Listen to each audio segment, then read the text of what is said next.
السلام عليكم ورحمة الله وبركاته. اللهم صل على محمد وآل محمد. مرحبا بكم متابعاتي الغاليات، ويا رب تكونون بصحة وعافية انتو وعوائلكم. قبل لا أبدي بالفيديو أحب أقدم كل التعازي لعوائل الشهداء اللي راحوا ضحية الزلزال اللي حدث بتركيا وبسوريا، ويا رب يرحمهم برحمته الواسعة، وأتمنى الشفاء العاجل لكل الجرحى. طبعا فيديونا لهذا اليوم راح يكون طريقة عمل الترشي الأحمر العراقي بطريقة سهلة وسريعة، بعيدا عن الطريقة التقليدية اللي كانت تستغرق يعني 40 يوم أو هو هيك شي. طبعا حضرت أني الشلغم، الشوندر، القرنابيط واللهانة، قطعتهم ونظفتهم وغسلتهم. حضرت معدنوس، حضرت ثوم وفلفلاية واحدة حارة وليمونة. مثل ما تشوفون هاي المكونات مقطعة ومغسولة. حضرت عندي خل أبيض، حتى استعمله كبديل للليمون دوزي، حتى يضيف لنا الحموضة اللي نحتاجها، وحتى يمنع تكون العفن إذا تأخر عندنا الطرشي داخل البيت. طبعا بالإضافة للخل الأبيض، أحب أضيف شوية خل التمر، اللي طبعا لقيته بعد جهد جهيد مثل ما يقولون. وأخلي شوية دبس الرمان. من كل شي شوية. كل هذه المواد راح تعوضني عن الليمون دوزي، وتساهم بإعطاء حموضة طيبة ولطيفة للطرشي مالتنا.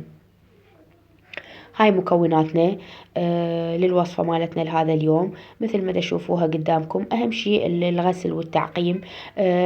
كل هذا يساهم ببقائه بدون تكون العفن الأبيض اللي يعد مشكلة بالنسبة للكثير من ربات البيوت.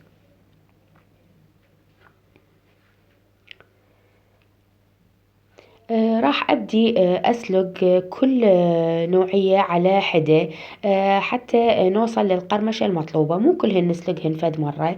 عندي أني الشوندر أسلقه، يعني أخلي بقرمشة يعني مدة 10 دقايق وأشيله، أبرده بنسبة 100%.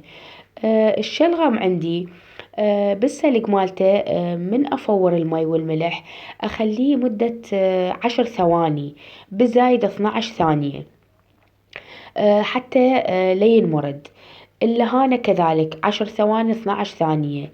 بس القرنابيط عندي يستغرق 25 ثانية تحديدا، يعني 30 ثانية هواية عليه.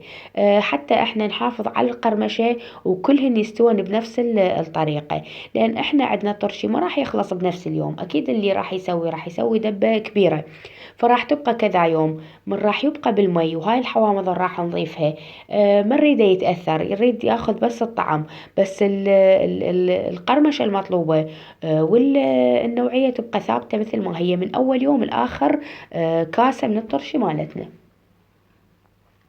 راح أبدي أصفط المواد مالتي، أسوي طبقات متفاوتة من كل شي شوية.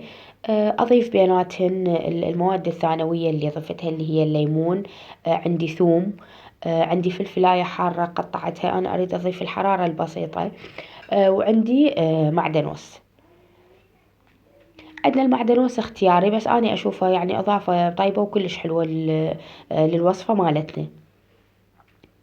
طبعا بالمناسبة أنا هنا الدبة غاسلتها بمي حار وراشة بداخلها ملح. حتى الفتحة مال الدبة فاركتها بالمي وملح حتى تبقى نظيفة.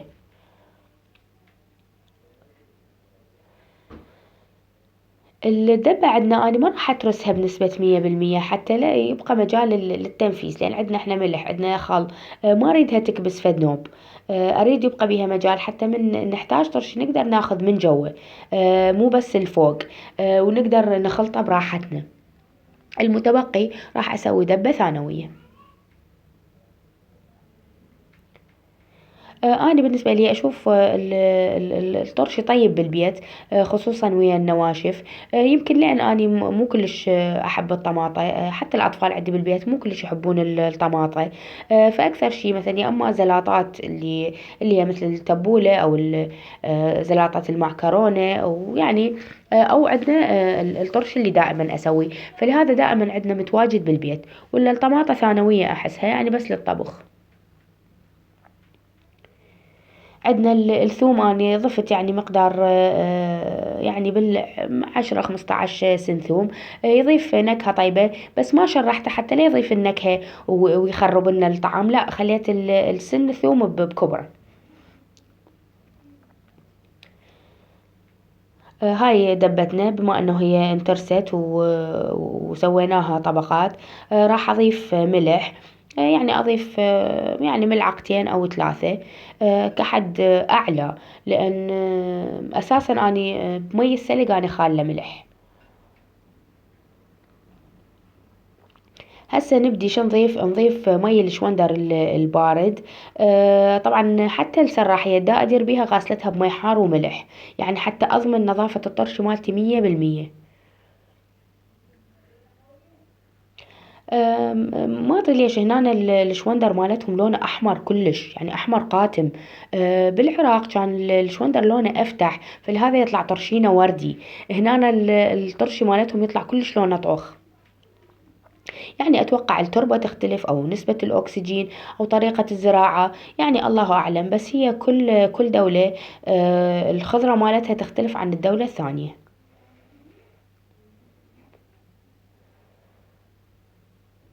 حلو واحد من كل شي يسوي بيده بالبيت، أنا أشوف أنظف وأحسن. هنا يبيعونه للطرش بالسوق، بس مو مثل الطرش اللي احنا نسويه العراقي، يختلف.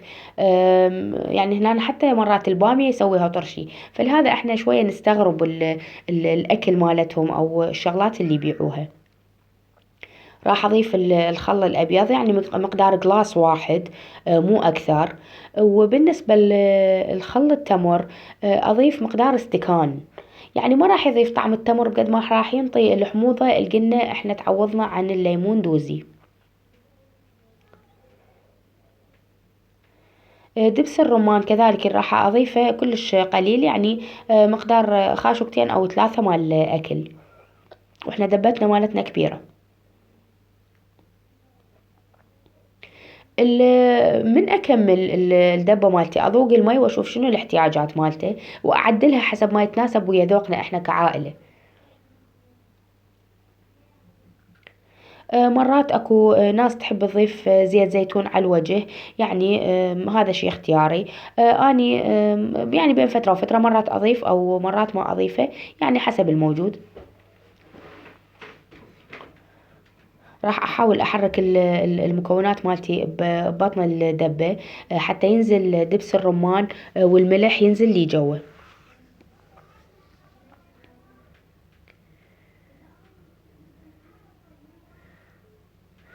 طبعا هاي الوصفة مالتنا، يا رب تنال إعجابكم.